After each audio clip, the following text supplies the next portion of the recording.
বিয়ের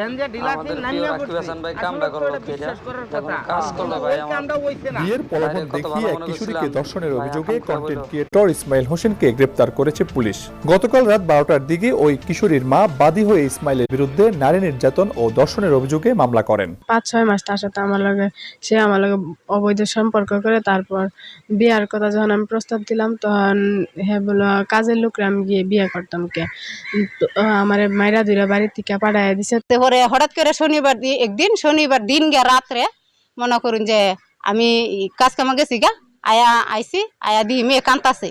কান্দার পরে দেখরে আমি কই কিরে কি হয়েছে কান্দস কে, কয় ইসমাইল হাইরা আমার এই সব খারাপ কাম করছে। তা খারাপ কাম করছে পরে আমি আশেপাশে লোকের মনে করুন যে আমি জানাইছি যে ইসমাইলে এরম হাইরা আমার মেয়েরে লোকজনরে জানাইছি যে খারাপ কাম করছে। তা আমি জানি হেরা পয়সা ওলা মানুষ, আমি গ্রামে বিচার পাইতাম না, এই কারণে